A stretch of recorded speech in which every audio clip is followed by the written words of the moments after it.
Got carbs? It's time to tuck into delicious dumplings, hand-cut pasta, and some seriously big bowls of noodles. It's a special edition of Check Please Bay Area. A bowl comes out and you're just like, oh my gosh, look at that bowl. Check Please Bay Area is made possible by the members of KQED and by the following sponsors, whom we gratefully acknowledge for their steadfast support during these uncertain times. It's knowing the best treatment is equal treatment. It's 1,000 things, big and small. Sutter Health.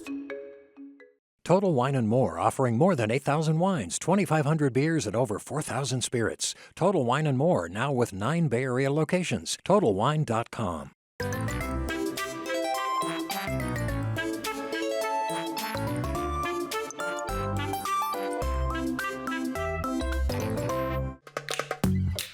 The Bay Area airport that's close and reliable. iFlyOAK.com. Hi, I'm Leslie Sbrocco. Welcome back to Check Please Bay Area. Since we can't sit around the table with new guests just yet, we're on the road in wine country to kick off another specially themed show. It all begins with a few simple ingredients that, depending upon which country you're in, can be shaped, stuffed, steamed, or boiled into an incredible variety of noodles and dumplings. When you can find them made fresh daily from recipes passed down through generations, you're in for a special treat. Let's get stuffed.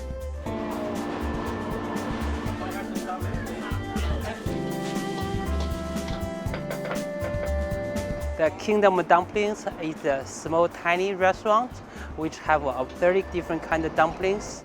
I'm Qing He Li, the owner of the Kingdom Dumplings in San Francisco. Dumpling is a traditional Chinese food in the north part of the China. When I was a child, we were very poor. We don't have too much money to buy meat. The only time we can eat dumpling is New Year's time or festival time. Every morning from 8 o'clock to 4:30, we make 15,000 pieces of dumplings each day, every day. Dumplings are healthy because our dumplings focus on the steam or boiled. Also, our recipes, we put more vegetables than meat. In that way, people eat dumplings, also eat vegetables. My favorite dumpling is a lamb dumpling. We treat our customers like our relatives. People come here, feel like they're home. We'd rather have one customer come here 1,000 times than 1,000 people come here only once. All right, Mary, you're literally doing this to get to your dumplings, aren't you? Is that what happens? Yeah, it's totally worth it too. And oftentimes there's a long wait outside. So don't let that intimidate you because they're very quick. They have a sister shop down the street, which is just a kitchen, and you can just order dumplings. You can take it home, frozen or fresh. So there's a lot of dumpling shops in the city, a lot of dumpling restaurants, and that sell not just dumplings, but also xiaolongbao, which is the I don't know. I don't speak. A Shanghai soup dumpling. Thank you. Thank you. Are you Chinese? I am. Okay, good. Okay, good. I was say my Chinese is really bad. Come on, Leslie. So the xiaolongbao is really delicious. You just got to get that because it's xiaolongbao. I can't make that at home. Right. So I go there. It's totally worth it. And you have to really eat that within 10 minutes of it arriving at your table. They do come in 6. Now, most dumpling places in San Francisco come in 4. So you're kind of getting a good deal, I think. And like she mentioned, they like are a baker's half. It is very true. And they are truly handmade. You go in the back, you see like family members just cutting up the skin, folding it. Right. So it's not a standard shape that all of them look the same. It's imperfect, and that makes it authentic. Okay. So when you get it, you can't eat it right away either. No. So oftentimes you have to poke a little hole. This is what I do. I poke a little hole, let the steam come out a little bit. Within 5 minutes, I'll kind of enjoy it. And what else do you get? So I got a green onion pancake. Okay. The reason I get the green onion pancake is because that is a childhood staple of mine. Right. I grew up making that with my parents, and I thought that it was very well done. I would have added a little more salt to it, but they give you this kind of sauce that you can dip it in that kind of supplements it. What did you get? Well, I didn't know what to expect, and driving up to the place, not being from San Francisco, and I knew it wasn't in Chinatown, so I'm thinking, what are we doing here? And I was pleasantly surprised. We ordered 3 or 4 different dishes, and everything was so flavorful.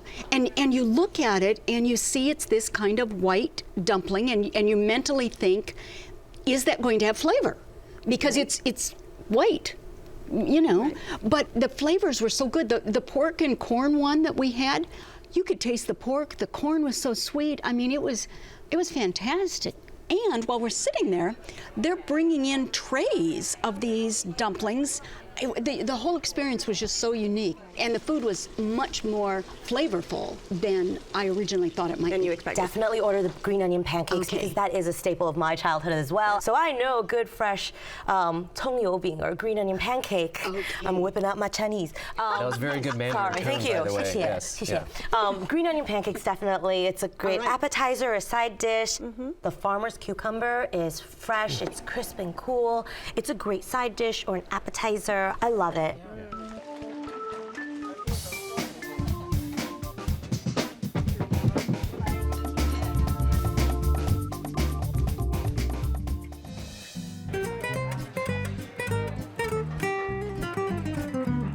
So we want to create a place where people come in and you always get good food no matter when. Kind of how Italians enjoy their life, you know, they just drink and eat all the time and they're very happy.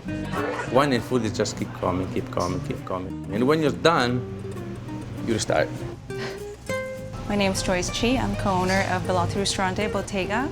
My name is Michele Belotti and the chef and co-owner. The focus was obviously the pasta because from the beginning, I always working on pasta since my mom in the kitchen making pasta, you know, at least twice a week.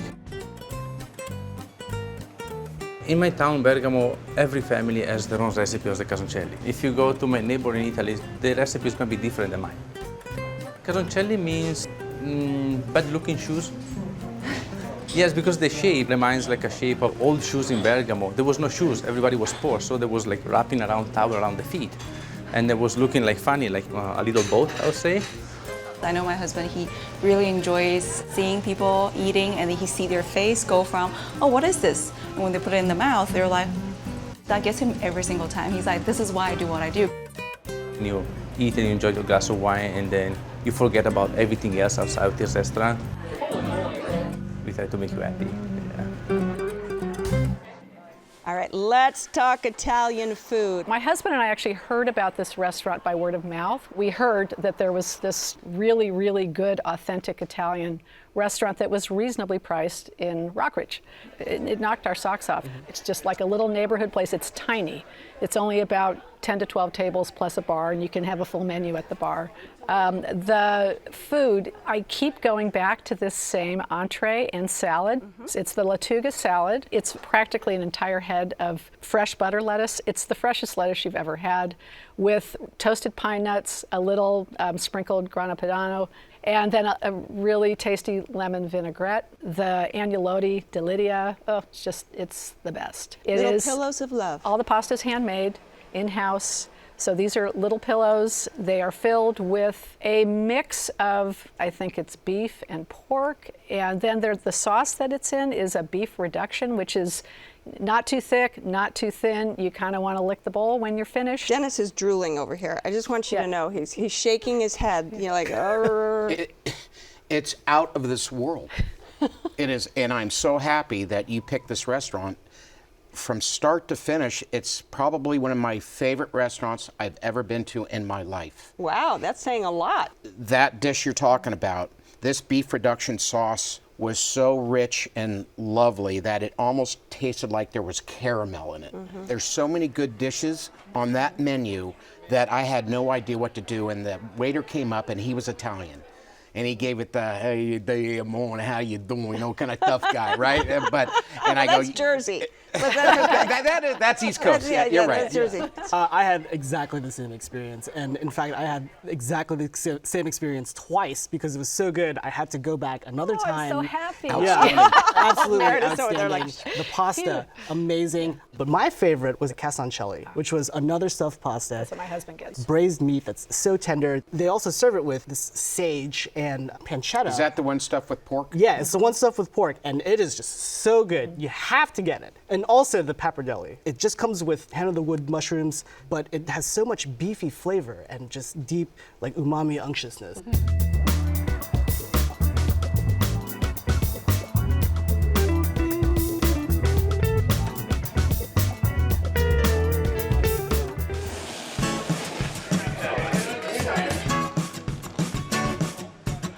Dad based his belief on, this was a place where he wanted everybody to come and be comfortable. And when we were growing up, we basically, our house was a house where all the friends came and hung out.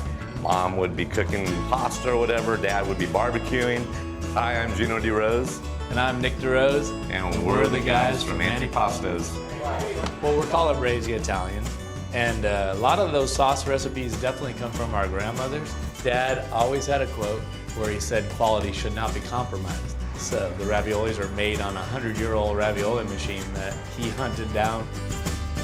And the thing about our raviolis is we cut the meat here, we cook the meat here, we do everything from scratch. The dough is made here. Thin dough, nice rich filling, pillows of heaven. We're very old school when it comes to our etiquette. And we always know a first-timer from the second they walk through the door. We can look at them and say, welcome to our store. We know it's your first time. This is what we do. Is that good? I know. We've turned more strangers into best friends in this place. It's personable, making people feel comfortable. Oh, there you go. Perfect. Yeah. Yeah, we have lots of children that come in and want to see our mom, Mary. She's like their grandma, and there's so many people that love her. She's the backbone of the whole business, and we couldn't do it without her. Yeah. Now, Ethan, this is a place that you have literally grown up at, right? You've gone there how many times? Too many to count. It's a deli, but in my mind, it's just everything is great on its own, but it all just kind of gobbles up into one thing that I know is Antipastos. Right. I love everything there. Give me a couple of dishes that you just wake up in the morning and go, oh God, I want this right now. I gotta sit back here. The steak Take a breath. Take a breath. The steak is the most wonderful piece of meat I've ever had. It's always perfectly cooked. And then they have pasta on the side, and they have the meat marinara to go with the steak. And then it blends in well. And then on Fridays, they do a calamari Caesar salad. Well, first off, they do make their own dressing, but then they've got the calamari, which unbelievable. It's breaded, it's salted, perfectly crispy, and then the squid itself, it's like the steak, except in squid form, basically. It's just as good as that. It's like the beef of the sea. Yeah, exactly. Yeah, right it just kind of pushes over. I think it's very family friendly. And then also I noticed that they have like a little market that has lots of Italian treats. So I thought that was really cool. It was like a mixture of a ton of different places. It was like a sports bar on one hand, but then a deli and kind of a butcher shop on the other hand. Right. And I thought it was really interesting, and I liked that a lot. Tell me what you got. So I got the beef ravioli, which was perfect. It was perfectly al dente. I had it in Alfredo cream sauce, and it was great. The cream sauce was super rich and had a kind of smoky flavor. I thought the beef inside the ravioli was really good. It was kind of garlicky and a little bit lemony, I'd say. My dad, I think, got the linguine plate, and there was so much of it, and we were all happy with that because it was really good, so we all kind of shared it. It was pretty much perfect on the linguine. And did you have pasta as well? Yeah, so we had the tomato basil cream sauce with the penne pasta. That was delicious. Oh my God, it was so good. You get like a little bit of zing from the tomato, and then I love cream sauce and basil, so it all came together really nicely. Yeah. And then since we got the dinner, we also got the ribs. The ribs were amazing. I love the barbecue sauce that they coated in. Tender, fall off the bone kind of ribs. Yeah. And then we also had the pastrami sandwich, the deli sandwich, and I like that you can make your own, so you get to choose your bread and your toppings and your meat, whatever you want, and kind of build your own, which was because really it is nice. a deli, too, right? And did you feel like the portions were big? Yeah, I thought the ravioli plate, it was large. Like I could barely finish it. It was a lot of food, and I liked that. And I know Ethan likes it because you said you there. I eat a lot of food. Yeah.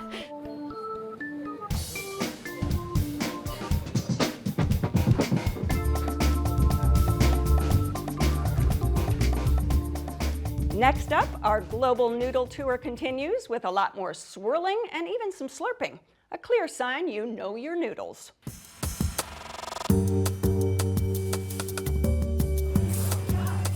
Soba is really common in Japan, but here nobody does soba because it's really hard to make the noodles.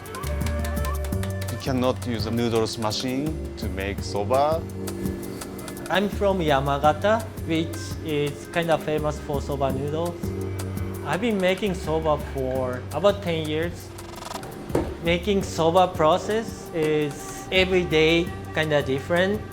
Depends on the weather, humidity affects a lot, but dough has to be same every day. Yeah, making soba noodle is good for me, you know. I can do same thing over and over. It was a really busy day. He made like 200 portions of noodles. Yeah. That's a lot, not too much. Maybe depends on personality, if you can keep doing it or not.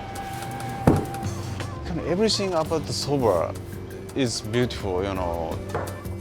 The knives, the tools, it's very delicate, I think. The process to make soba is delicate.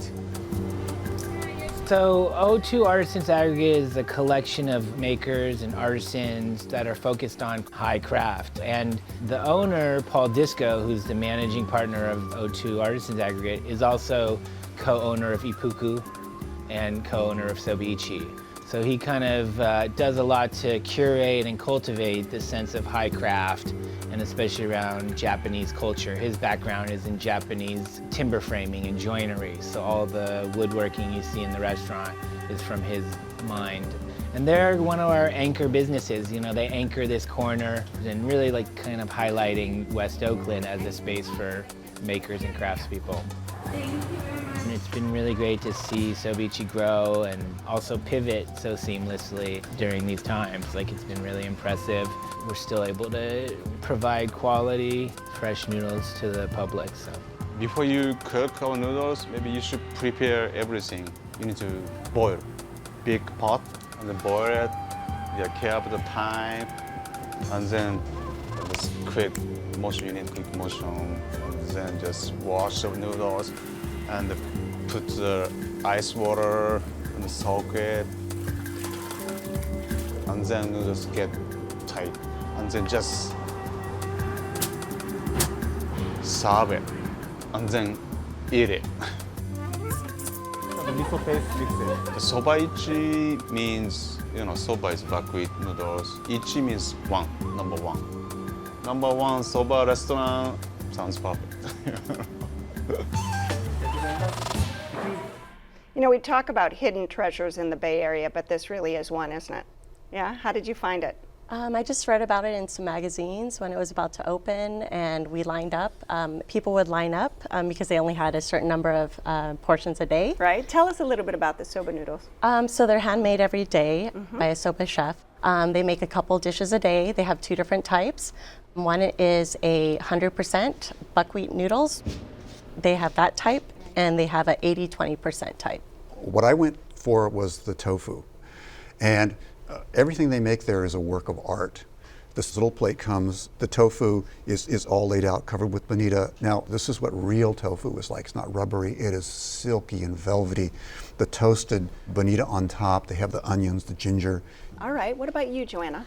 We had the kamo miso curry, which is the fresh cucumbers with the duck miso paste, and we thought that was delicious. The cucumbers were so fresh and crunchy, and the miso paste was a wonderful complement to the cucumbers. It was really good.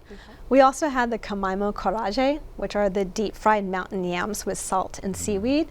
And it wasn't oily, it was cooked perfectly. And then we went on to having the tempura soba noodles. And I thought the presentation was lovely. It came in this beautiful tray with a side of cabbage, and I was really amazed by the generous portions of tempura and the variety of tempura that was provided, and the broth was delicious. Well, I had the duck soba, and I thought it was magnificent. And it's easy to sort of think a bowl of noodles, big deal. Well, you have this lovely texture and the subtlety of the soba noodles in the smoky broth, and then you dip through and you go duck hunting, literally. And it has a piece of duck, and it's got just this beautiful, rich flavor to it, and then the vegetables. So you're constantly surprised by the flavors that are coming out of this bowl. Soba has a long history, but the beginning was just a fast food. People eat really quick and then just leave. That's a soba.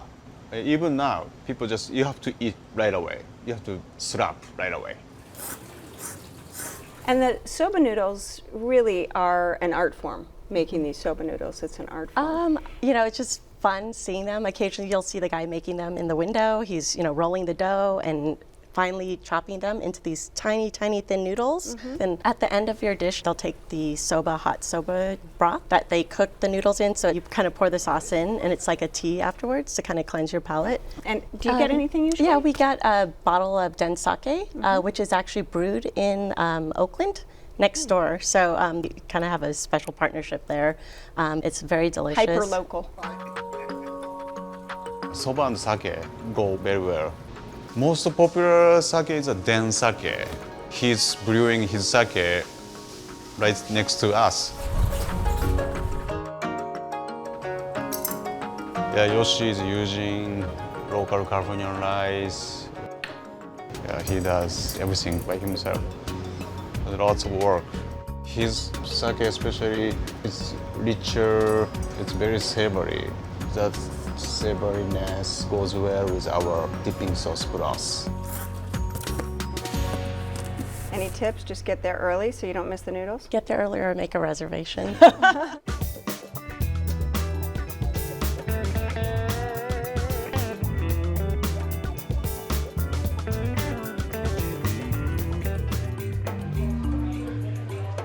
We're from Laos. Laos is a small landlocked country in Southeast Asia, and so we specialize in Lao food. Unlike the Vietnamese version, our pho is a little bit more creamier, much more beefier, and has a little bit more kick to it. Sabai. My name is Cindy Sangsarit. Sabai, my name is Tong Sangsarit, and welcome to Noodles Pho Me here in San Leandro, California. I want to start a restaurant because I want to educate the Bay Area people here about the Lao food. And I want to share that food. All my family here, we love to cook, we love to eat. In the back, in the kitchen, are myself, my two moms, my three sisters, and in the front are my four boys. You could be like a family, be yourself when you're here at Noodles Pho Me. After the Vietnam War, we came to the United States as refugees because we got sponsored by a nonprofit organization to come to the United States to escape persecution. And so we're so blessed to be able to be here and so happy and honored to be able to share our tradition and our Lao cuisine with the community here. First off, this place is completely nostalgic for me and reminds me of my childhood. It's located in the middle of a residential neighborhood, and it's actually located in a converted house. And when you walk in, the aroma hits you, and you see the aunties and the grandmas in the back working their pots of magic, and immediately the senses are awakened and you get excited. And it reminds me of my grandma, my mom, just laboring in the kitchen for hours on end when I was a kid. This place is run by Laotian immigrants, and this is completely a place that I can get behind and feel good eating there. As good as the story is, it wouldn't be anything without the quality of the food. So when you get there, the first thing that you're shocked by is the size of the bowl. The bowl is bigger than the size of your head. And I don't know what Sir Mix-a-Lot is doing these days, but he needs to come out of retirement and do a parody on this place called Baby Got Bowls, because the bowl comes out and you're just like, oh my gosh, look at that bowl. I was interested in all three of the soups on the menu, so to get to try the samplings in like a little shot glass of broth was great. So my wife really appreciated that she could get a smaller size, I could get a larger size. The quantities were huge, we still took some home. Go for large. Yeah, so but I thought it was a nice way and creative way to format it.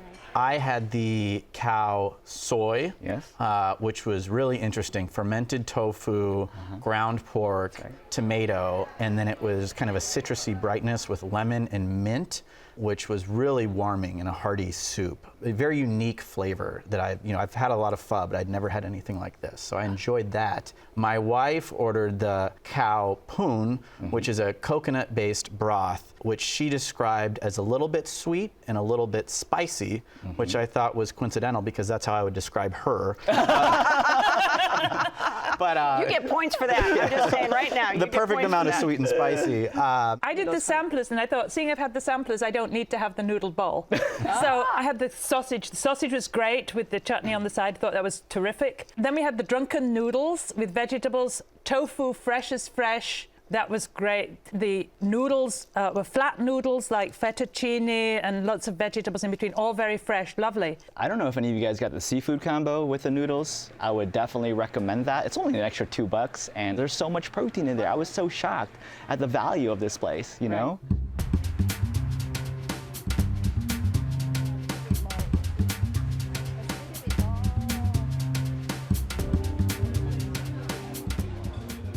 Hope you enjoyed the show. Thanks so much for joining us for a special edition of Check Please Bay Area. Until next time, I'm Leslie Sbrocco. Cheers. Check Please Bay Area is made possible by the members of KQED and by the following sponsors whom we gratefully acknowledge for their steadfast support during these uncertain times. The Bay Area Airport that's close and reliable. iFlyOAK.com.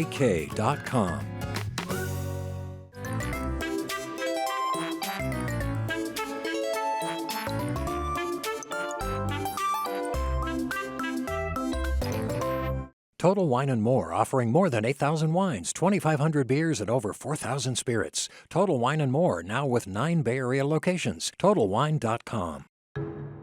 It's knowing the best treatment is equal treatment. It's 1,000 things, big and small. Sutter Health.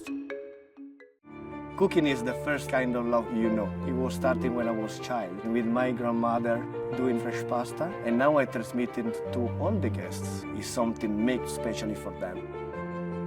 Oceana Cruises, proud sponsor of Check Please Bay Area.